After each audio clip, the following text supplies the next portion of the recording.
Welcome back, ladies and gentlemen. Today I wanted to take a look at something that was prompted yet again by one of my viewers' comments, and we had a little bit of a polite exchange, but we do disagree. And today we're going to see if I eat crow or if he does. Not really. I mean, being right's being right, being wrong's being wrong, and we can learn from both. I have no emotional investment in this, but I do know what I'm about to test is completely possible, but we are going to see. What is the premise of this? Well, the premise of this video, as you can probably tell from the title, is the practical range of a 12-gauge Foster slug, specifically out of a slug gun, that being a smooth bore. Now, there are many versions of slug guns, and here today, and I'll get into why we have the Benelli M1014 set up the way we do, but in general, a dedicated slug gun is going to be a 12 or 20 gauge shotgun, most commonly, sometimes 16, sometimes you could make a 28 gauge, you could make a 10 gauge a slug gun. There's all sorts of slug guns, but in its premise, a slug gun is intended to fire round ball or slug projectiles. Rifled barreled slug guns exist, and their primary ammunition is going to be a saboted slug, and most commonly you're going to be having a muzzleloader type bullet in that sabot.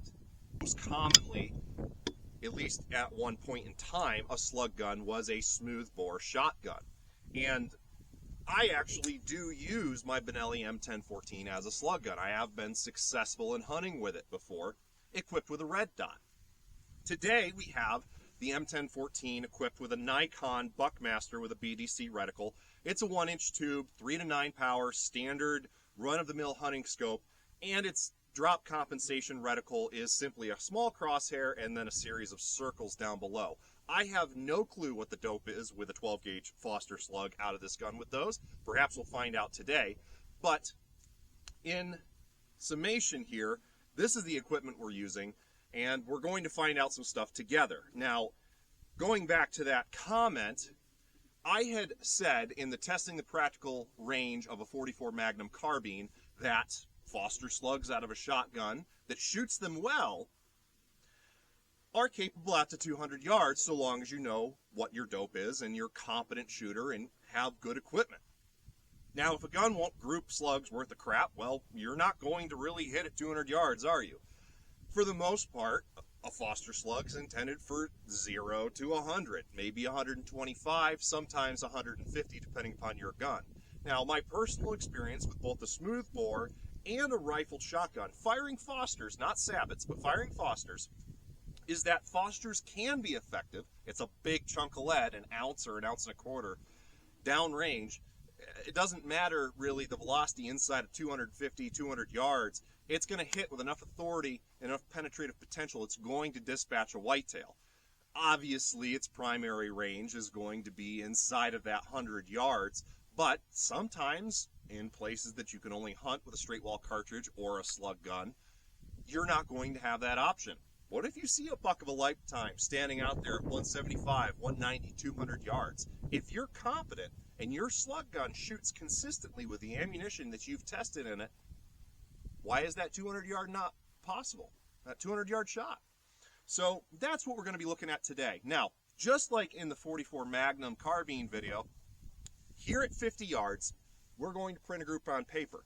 Today, though, we're going to be taking a look at two loads. We have the Federal TruBall 1 ounce at 1600, and we have the Federal PowerShok 1 ounce at 1610.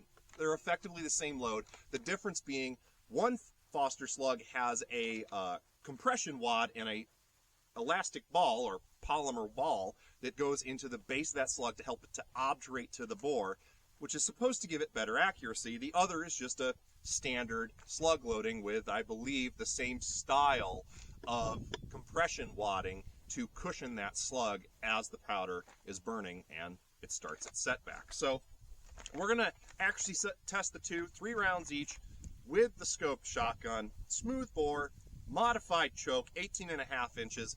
Now, we're not probably going to get that full 1600, and because of the general conditions today and me forgetting it, I didn't bring the chronograph, so we're just guessing all the way around when it comes to what the actual velocity would be. But when I have tried this prior and practiced with this gun with a red dot on it, I would typically get 1.5 to 2 inch groups at 100 yards if I did my part, and the velocity 3 feet from the muzzle with the PowerShok typically landed about 1,500. Touch under, touch over. The variance could be attributed to the equipment or to the loading consistency at Federal. They're shotgun rounds. They're not going to be as consistent as premium rifle rounds. We understand that, but we're going to give these two a try. So let's get them on paper at 50 yards, make sure we're zeroed, pick the best group, and then we're probably going to run with the TruBalls, but then we're going to go from there. We're going to step on out to 150. I have targets set at 50, 100, 150, and if we can make all 3 shots, either offhand or with the tripod, I'm going to back it on out to 200, see if we can't land a hit in a reasonable number of rounds. All right, so we're set up for the most stable shot we can get. Safe backdrop, of course. We're going to start off with the PowerShoks. We're going to see how they group, and then we're going to see how the TruBalls group. Bottom right will be the PowerShoks.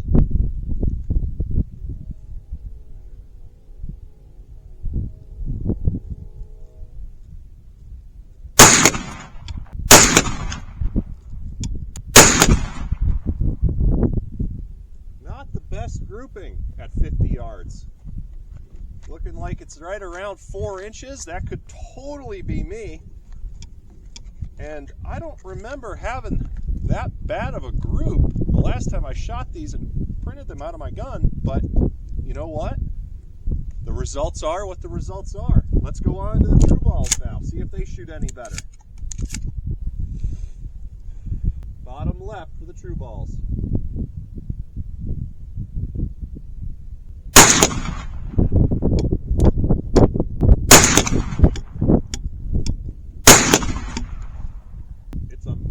Better group, but it went left off the paper.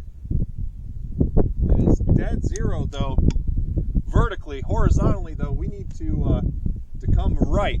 So I am definitely going with the TruBalls for this test. I'm going to make sure the Optic zeroed, and then we're going to go from there and start shooting plates at distance. All right, so we definitely have 3 12 gauge holes through the paper here. Now these are the Federal PowerShoks, and that is without a doubt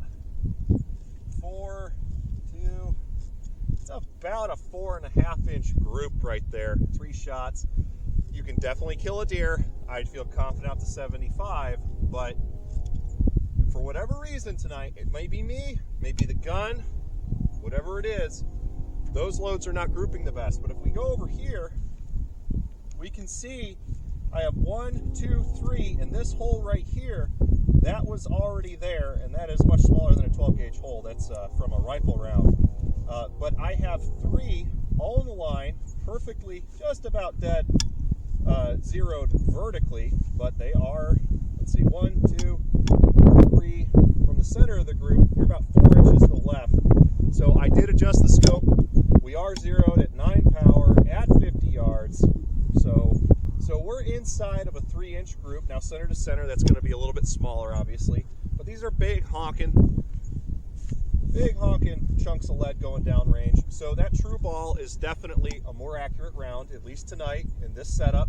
So that's the one we're going to go with. We're zeroed for it now. I'm confident about it. So let's find out what we can do with a little bit of distance, and then maybe at the end we'll start blowing pumpkins apart, because that's always fun, right? All right, let's step on out to 150, and then we've got a target at 50, 100, and 150. We can do that. We're going to push it on out to 200 and see what we can get done. Let's get at it.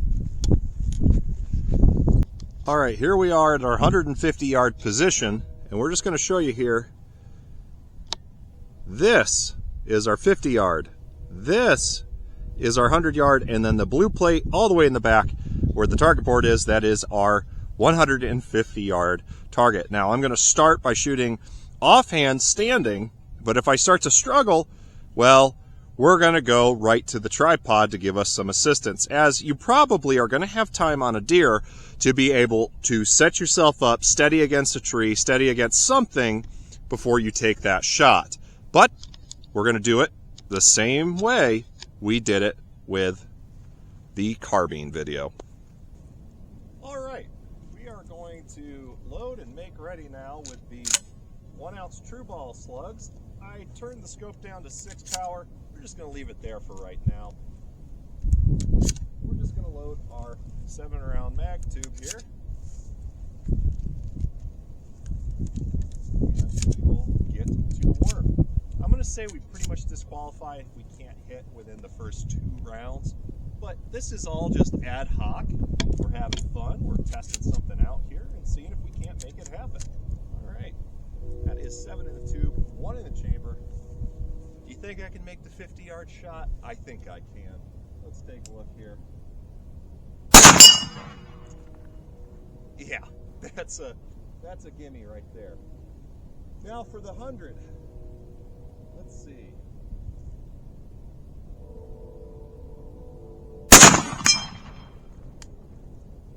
That was also a gimme. We'll have to check where I hit on the plate, but it was inside the 10-inch circle. Which, a comment on that, a larger whitetail will have a vital size, if you, especially a 1 ounce Foster slug. If you land that round inside of that 10-inch circle, you're going to kill it. For practical purposes and practicing, that doesn't mean that a 10-inch group is a good group to be able to take hunting. If you can't shoot or your equipment can't shoot better than that, limit your range and don't go hunting. But in general, it's just saying that a point blank range or being able to get it into that zone is there. A lot of guys will prefer an 8-inch, and on a smaller doe or a smaller deer species, that would be true. Or a pig, for example. But I digress.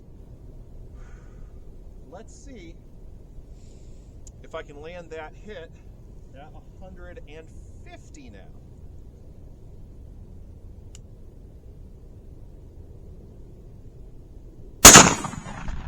Ooh, just under and right.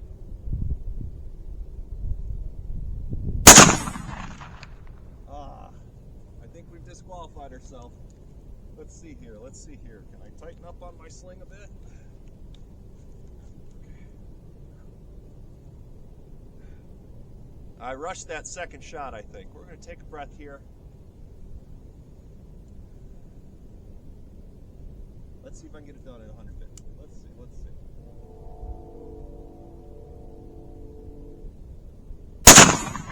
I yanked it.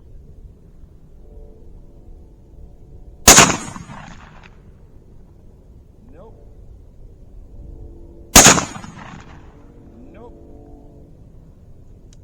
We're gonna call it good right there. 150 is a little bit out of the question, maybe. Maybe.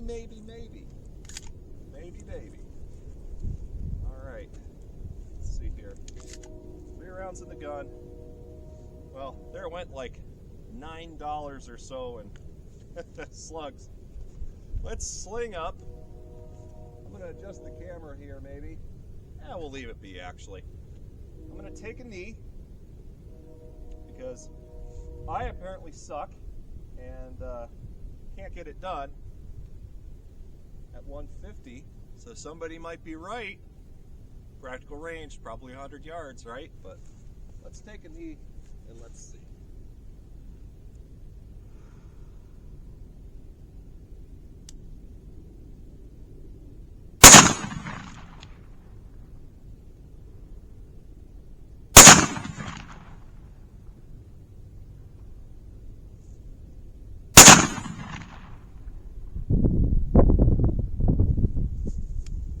Not making it happen. So I'm going to run down range, see what kind of trough I'm digging into the dirt, figure out my dope, and then we're going to make the shot.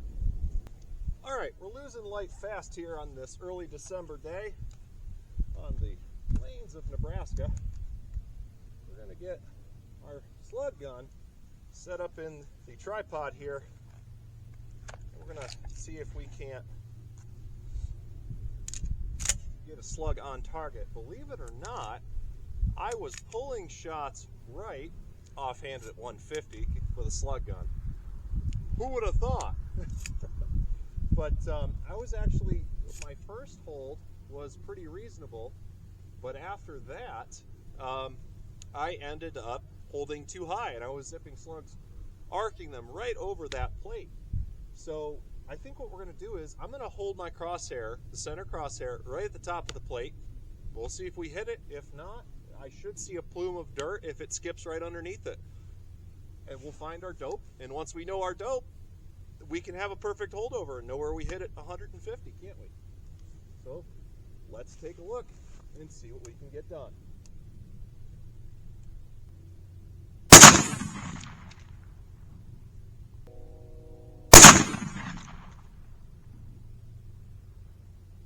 Oh.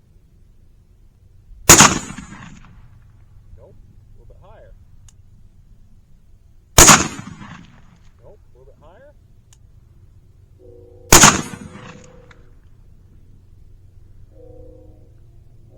We are not finding it at all. It looks like somebody might be right, and maybe what I said is total BS. Maybe we should close in to 125 and see what our hold is at that range, and then go from there, because maybe we stepped it out too far at a time. Let's go in close and see. So this is about 120, 125. We're going to get our tripod at the end here. That's out of the way of some sticks. Let's see if we can hit that plate. See what happens. There it is.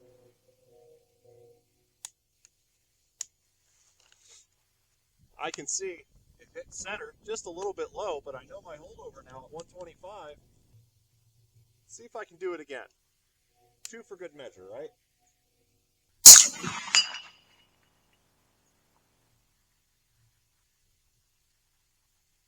Yep.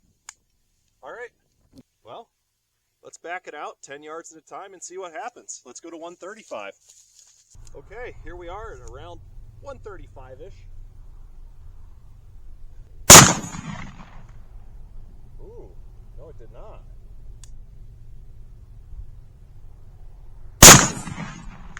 No. Last shot in the gun. What is happening here? Oh, just clipped the bottom of it. Man, that thing is dropping like a rock. So really, your practical accuracy is pretty limited. Can you make hits at extended range? I am absolutely positive I have done it, but not having shot slugs in a very long time like this, there is a lot of drop to compensate for. So it takes a second to get used to it. Helps if you have a BDC, but man, oh man, it feels like shooting archery on a compound with those pins. You know, you've got your 20-yard pin you use for practically everything inside of 20, but once you get past 25, 30, that arrow starts dropping quite a bit. It's the same thing with these slugs, and those pins start getting farther apart. We're going to back right out to 150 again. I'm going to put a couple more rounds in the gun. If I can land a hit, I'm happy. I know my dope. We're good to go, and we're going to call our limits at 150, and I was proven wrong. Sort of. Gun's trying to fall. It's done for the day, I think. It's shot enough slugs. But let's go see if we can finally land a hit at 150, because I'm going to tell you what, with the setup we have right now and the fading light, 200's not going to happen today. Maybe we'll revisit quick some other day. All right, another box of the $8 for 5 TruBalls.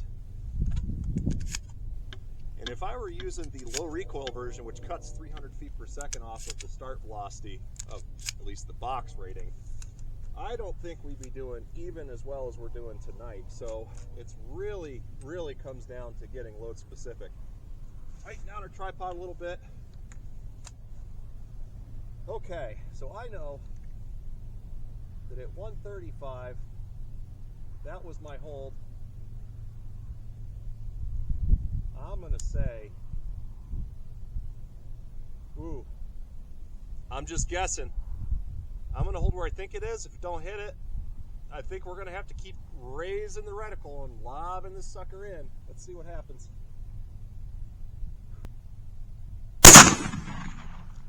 Nope. Higher? Come on now. Oh, cannot get it done at 150.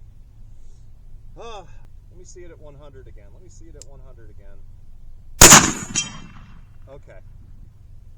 All right. Confidence booster. Oh, I just... Okay. We almost got it. We almost got it. I'll get more of these slugs. One more box. One more box in the fading light. Let's get this done. Okay. One at a time. Let's see if I can get it done. I'm so determined. I'm so determined.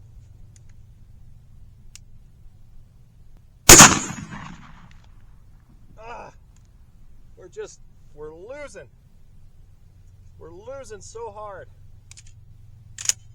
I've been proven totally wrong. I'm full of bullshit. That is one big pile of shit. I know it can be done, but I cannot find the dope. Oh, Lord help me. Oh. Cannot for the life of me get it done. And we're going to call it good. And we're going to go feel better by blowing up some pumpkins. I hope you enjoyed this. We're going to call the max practical range of a 12 gauge Foster slug out of a slug gun with a smooth bore at about 135 yards. I guess I eat crow. Well, ladies and gents, I certainly hope you enjoyed that video. Yeah, I guess I kind of ate crow a little bit, but it is what it is. You know, that's why I do these videos. It's something fun to enjoy and entertain, but also find something out. You know, you have to know your equipment's capabilities and limitations as well as your own. And so if you never try it out, it's all conjecture. I know right now, with the way we set up this shotgun today, with the TruBall Foster Slugs by Federal, that we are capable to 135 yards, so long as I know the holdover. And, well, we did learn the holdover, but that 150 yard mark was something else. So, maybe next time around we take a look at it with Sabot slugs in a rifled barrel, or the same ammunition in a rifled barrel. I do have a rifled barrel for my Mossberg 500. It's a little bit out of commission right now, but we'll take a look at it. As always, guys, God bless, keep your powder dry. If you'd like to see more, hit subscribe and that notification bell to stay up to date. We'll see you next time, guys.